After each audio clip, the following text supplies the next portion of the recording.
I'm Crystal Wright. I get people unstuck, and you are on my list of things to do. I want to thank everybody for tuning in, especially since I've been away for so long and I don't have a really specific topic. So I appreciate you guys showing up to hear what I have to say. I really have been getting a lot of new people signing up for my mailing list on my website, and I so appreciate you all. I suppose by now everyone almost knows exactly what they have to do with Periscope: swiping up, swiping down, inviting your friends. Don't invite anybody today because I don't know what I'm talking about. You can invite them to the replay if I say something important. Let me just tell you a little bit about what's been going on with me. I just recently moved from Houston, Texas to Tacoma, Washington. I came back home because I wanted to be close to my family, wanted to be close to my friends. My sister is here, my brother is here, my cousins are here, my bestie from the 5th grade is here, and I was ready for something different. Didn't want to go back to LA. I was in LA for 32 years. Thank you for saying I look beautiful. I appreciate that. And I decided to come back home, so here I am, and I'm loving it. And luckily, the last few days, it has not been raining. It is absolutely gorgeous. So listen, all day long, I've been trying to think of a great topic to talk to you about. When I was in Houston, I got a personal trainer. I got the personal trainer on Groupon, and I really was feeling like I was getting out of shape. I wanted to do something about it. And I thought that was a great way for me to get back into working out. It wasn't terribly expensive, but I'm one of those people that if I invest my money and I have to pay it up front, I'm definitely going to go. And that was the space that I was in. I immediately recognized that, number one, having a personal trainer is a luxury purchase. It is a want. It is not usually a need, because the truth is we can all work out on our own if we have to. And so when you decide to invest your money, you're really feeling like this is a luxury purchase and you want a luxury experience, even if the experience is discounted on Groupon. Because if I don't get the luxury experience during the Groupon, I'm certainly not going to continue the experience at double the rate when the Groupon is done. Just like a makeup artist, a hairstylist, a fashion stylist who wants to succeed as a freelancer, the first thing that you need to do is you need to set a goal. And you usually need to set more than one goal. What I did was I was so mortified by the trainer's lack of understanding and business sense. I actually wrote the trainer a business plan which I never gave to him because I left Houston. And then I realized that as I was writing this, what I was writing and the principles are just as good for you all as it was for him. Our goal is to, 1, make the client feel like they can't and don't want to live without this luxury service. Number 2, as a personal trainer, as a makeup artist, as a hairstylist, we want to do what? We want to generate referrals. It doesn't matter whether it's on the commercial side of the business, doing television commercials, print advertising, doing TV or film, or doing bridal. You still need to generate referrals. You want one producer to tell another producer about you. So number 1, we want to make the client feel like they don't want to live without the service. And number 2, we want to generate referrals. Number 3, we want to get the client to talk about their experience where? Does everybody have the answer? In social media. We want to get our clients to talk about us in social media. If anybody's great at that, it's Rennie Vasquez. You guys know Rennie's got 300 and something thousand followers, and the celebrities that he works with love to talk about Rennie.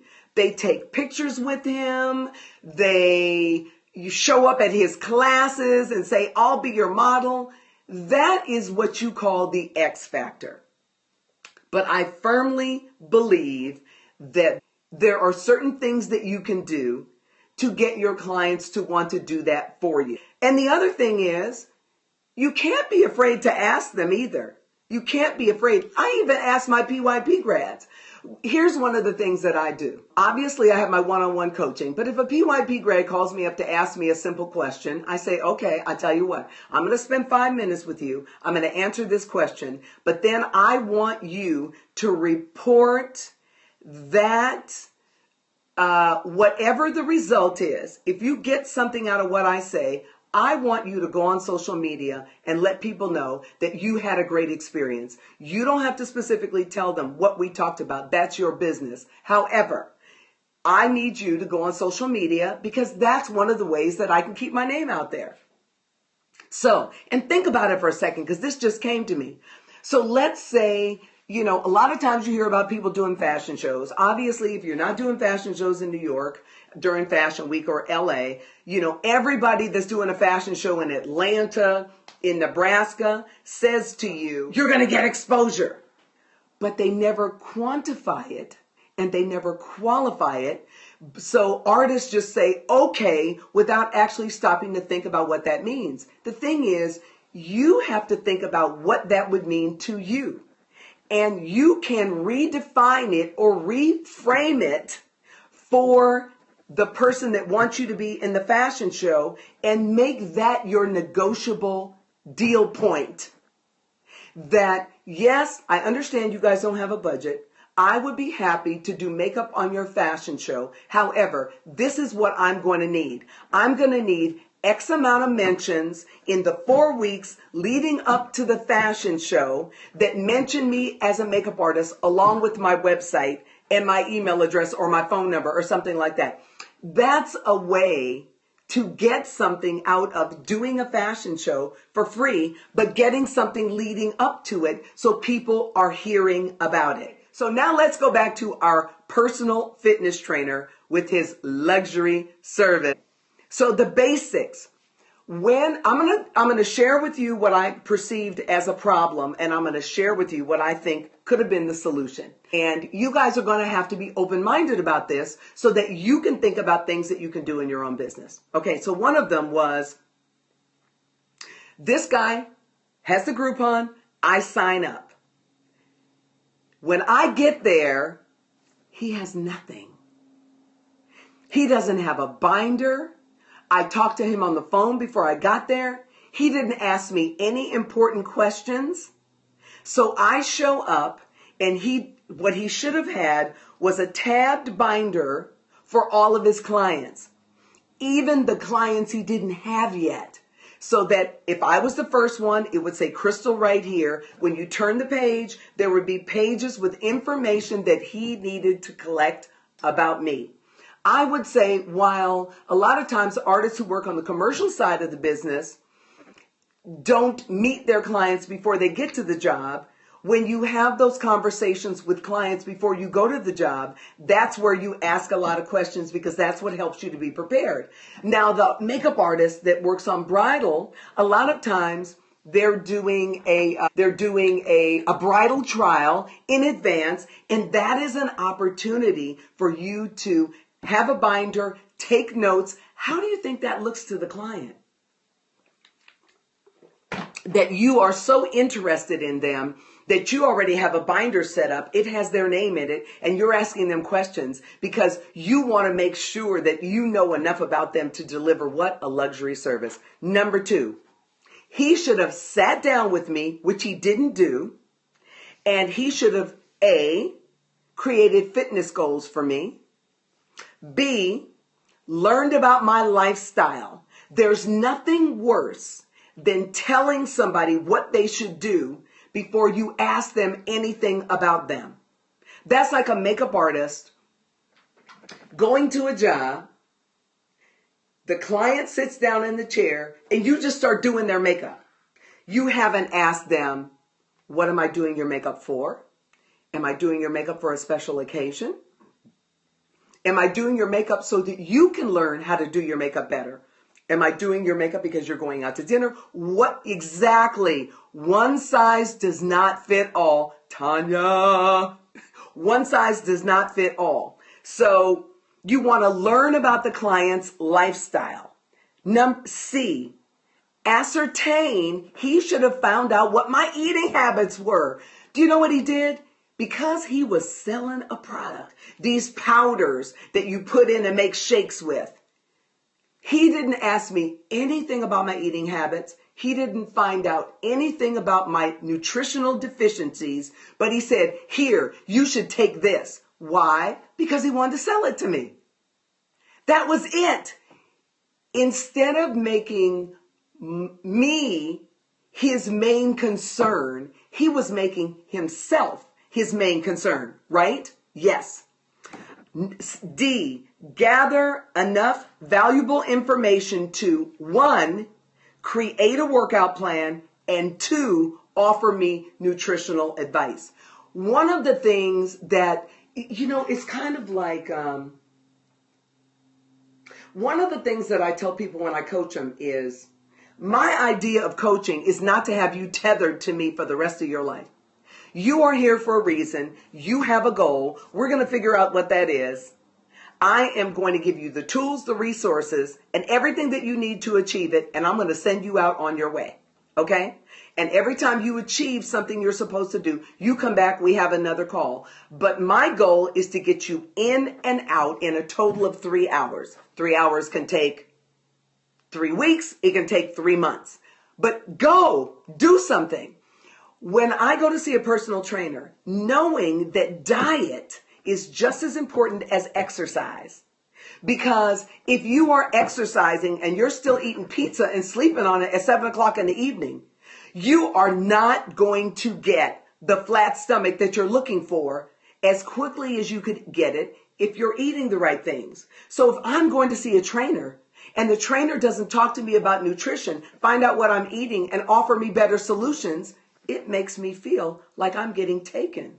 Because you don't really want me to succeed. You want to make sure that I come here, get my sweat on, but I don't really experience exponential results because you're not giving me the nutritional advice that I need to get rid of the fat and to build more muscle.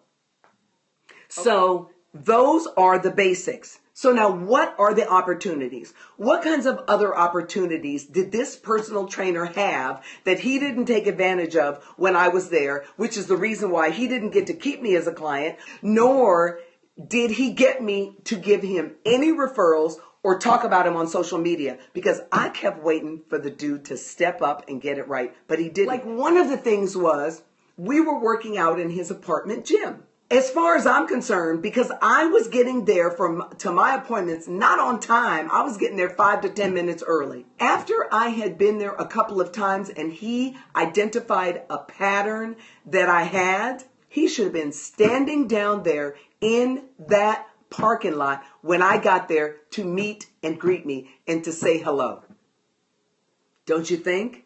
Don't you think that would have made a serious impression on me? Instead, once I got there, I had to call him on the phone. Then I had to stand there and wait for him to get there. Not good. So one of the opportunities, exactly, professionalism. He was lacking professionalism. And I would be willing to bet that most of those Grouponers don't stay. And they would have, because he really was a pretty darn good trainer. Opportunities. He could have created an accountability program. That's what I thought of. And I said, how would it work? The trainer asked the client to add walk meter to their phone. Can I tell you how sexy this is? When I walk and I remember to turn on my walk meter, I added Stuart to my walk meter so that every single time I go on a walk, he gets a notice and he can see how far I walk. Not only that, he could take a picture of the screen. So now, let's not make it Stuart. Let's make it the trainer. If the trainer had said to me, Crystal, what kind of app do you use on your phone? I know that you told me that you're a walker. What kind of app? Oh, I use the walk meter.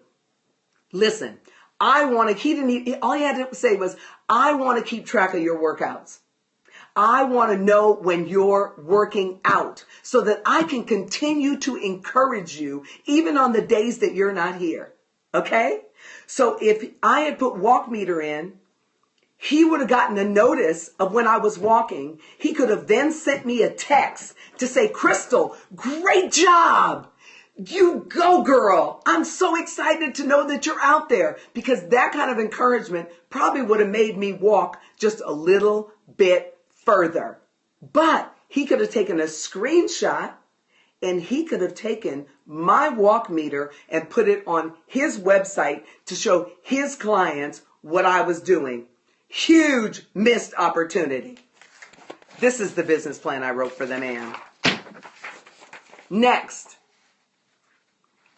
the trainer could have assigned me workout actions in between my workouts. He could have said, Crystal, I want you to walk 7,000 steps on Tuesday and Thursday, and I'm going to be watching you. Now, the trainer becomes a true accountability partner. So let me ask you this. Some of you have real women clients that you do makeup for or you do hair for. How many of you ever check up on your clients after you've taught them how to do something to see if they're doing it right? How many of you have ever asked a client, you know what Magnetti chair says I do, right on. How amazing would it be for you to teach a client how to do their brows or to do their lips? How amazing would it be for you to check in with them and say, hey, you know what? For the rest of the week, when you get up in the morning to go to work and you do your lips, I want you to do a selfie for me and send it to me. That way I can critique it for you and I can share any ideas that I think that would help you do a better job of painting your lip or doing your hair or the way you're curling your hair, whatever it is. Do you see what I'm saying? Let's get back to what the trainer needs to be doing. Each time the client walks, runs, bicycles, etc., the trainer would be notified. The trainer should begin every live workout session with a high five and congratulations. When I would go to see the trainer, I never got a high five from him. As far as I'm concerned, when I walked in the door, I should have got a, Crystal, oh my gosh, you didn't do 7,000 steps. You did 10,000 steps on Tuesday and Thursday. Give me a high five. I can already see. I can see the glow. I can see it happening on you. This is what a client wants to hear. They want to be encouraged. Don't ever, ever, ever assume that your client, whether they're a celebrity or a regular person who's got a high-powered job, is confident just because they make a lot of money or they're famous. Don't assume that they're confident. One of the things that women don't do enough is pay other women compliments. I never, ever, ever take for granted when I get on Periscope, when somebody says to me, Crystal, you look beautiful. Your hair looks beautiful. Because believe me, I'm looking at myself right now and all I'm seeing are the flaws. So when somebody encourages me in that way, it is huge to me because it takes some of the trepidation away that I feel getting on this camera and doing this in the first place. Benefits. What are the benefits of the trainer doing some of the things that I just talked about? Number one, the trainer stays connected to the client during off time. Number two, the trainer can encourage and praise the client in between workouts. Number three, the client feels cared for and that it's not just about the money. And number four, I never finished. I only had 3 benefits, but 3 benefits is good. 3 benefits is good. Here's another thing I thought of that would just be amazing. It's worth it to invest in your business, even if it's something that you're going to give away. There are a lot of things that artists get that they get on a discount. And it's worth it to invest in some of those things to have a little nice giveaway to a client every once in a while. I don't suggest that you give something to a client every single time, but how about this? If it's a luxury service, the trainer should have asked me what kind of music did I like to work out to. Because the trainer was 26 and I am 58 years old. I am not attracted to rap music where every other word is. It used to totally like, dude, that's not what I want to listen to. How easy would it be for the trainer? How easy would it be for the trainer to say, by the way, Crystal, what kind of music do you like to listen to when you are doing your walks? If I came to my next session and the trainer had actually put together an iTunes playlist for me, and all he's got to do, because he would take his phone and stick it into his beatbox and play it in the room, all the trainer would have to do was go over there, click the button that says Crystal Playlist, and now all of a sudden I'm like, oh my God, that's the stuff I love to listen to. It's a luxury service, remember? What can you do in your business that really won't cost you a dime, but provides such a benefit to the client that it makes them want to spend not just their money, but more money with you? Next, the trainer creates and personalizes a custom playlist for each client, names it after the client, and plays it during the live sessions. How about this? What if I didn't have my own playlist? The trainer could email me a link to the playlist so that I could work out with the trainer's playlist when I'm doing my workouts on my own. Yes! I'm on how the luxury service works. The trainer monitors the habit of the clients and is always waiting for them when they arrive. Remember, I said he wasn't waiting for me. And here's the other thing. He had these cheap little mats. Really? After the Groupon, you now want to charge me $75 an hour, and you've got these cheap little tiny mats. How about this? The trainer purchases a multicolored selection of fitness mats and white hand towels. You know you can get those white hand towels at Costco for almost nothing, right? So he gets the things, and then the mats are labeled with a little brother labeler with the client's name on it. So when I get to my session and we get upstairs or he meets me at my car, he hands me the mat and the towel.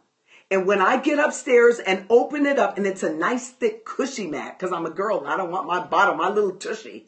I want it to be nice and, cushy on the floor.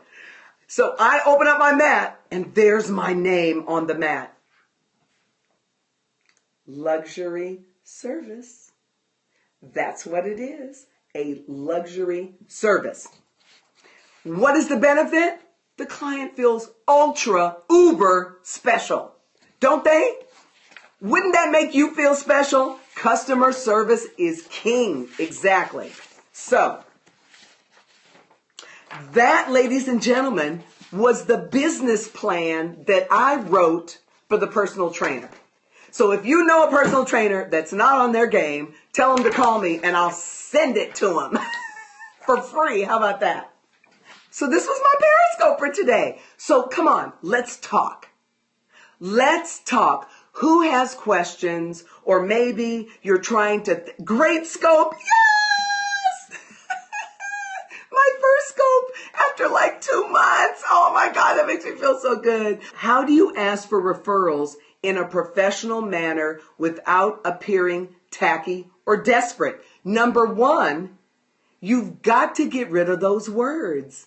There's nothing tacky or desperate about it.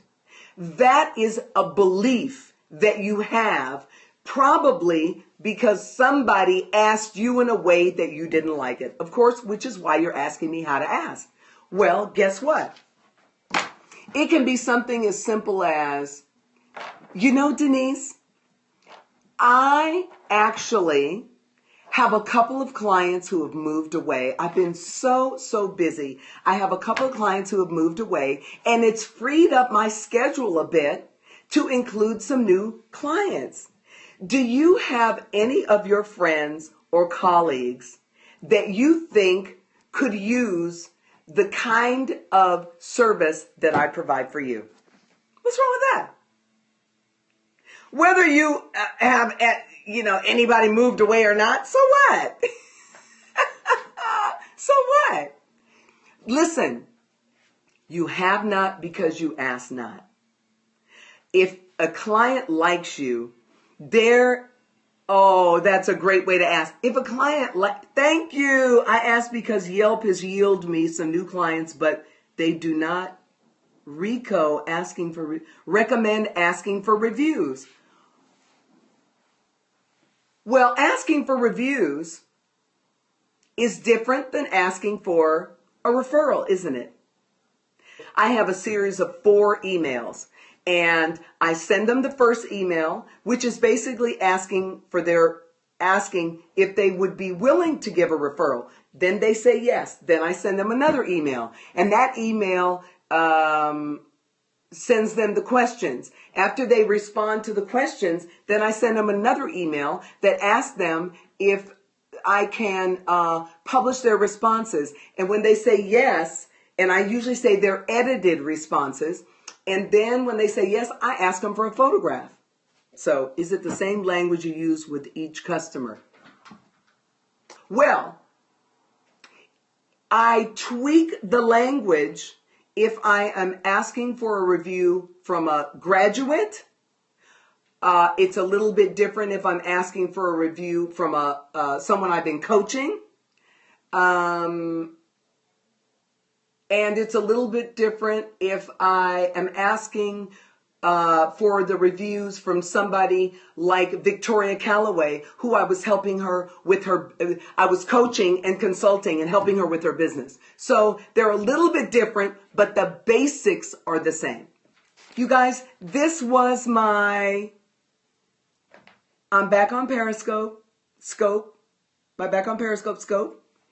Let me share with you so everybody can see it.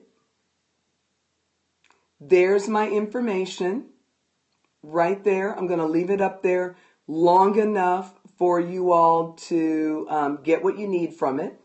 So take a look at this. So this is what I have coming up. I have a webinar called Damn, I Didn't Know That, Business 101 for Freelancers. That's coming up on May 10th, 4:30 to 7 p.m. I will only have 24 people on that webinar. It's a business webinar.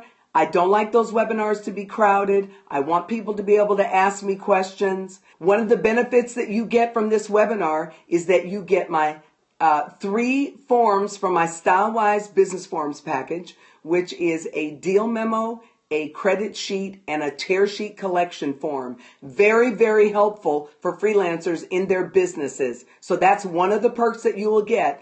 And those forms are actually, like $110 for 6 of them. So you're going to get 3 of them. And also, my PYP 4-day Portfolio Building and Marketing Workshop, October 22nd through the 25th.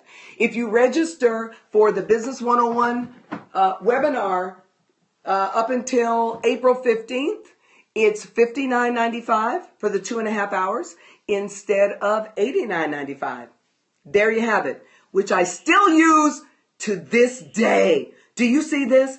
Tanya got the StyleWise business forms probably 10 years ago, and she still uses them to this day. I hope that even though what I was talking about was a fitness trainer, you all can see how you can incorporate some new and interesting and different things into your business that help you sell the benefits so that you do not have to compete on price. I really think you guys need to get better at selling the benefits of what you do and stop trying to figure out how to beat people on price. You can't beat people on price. You have nowhere to go when you continually lower your price. You have nowhere to go. I don't teach my grads how to beat on price. I don't teach them how to lower their prices. I teach them how to raise their prices. Period. End of story. You got a great idea from the scope, Tanya. Woo! That's what I'm talking about. Yes. www.crystalwrightlive.com. You can find me on YouTube /Crystal Wright Live. If you liked what you saw today, if you liked what you heard, if you got something out of it, share it with a friend. Share it with a colleague. Don't hoard the information. I gave it to you. Give it away. It'll come back tenfold. Bye now. I'm Crystal Wright. I get people unstuck, and you were on my list of things to do today. Bye.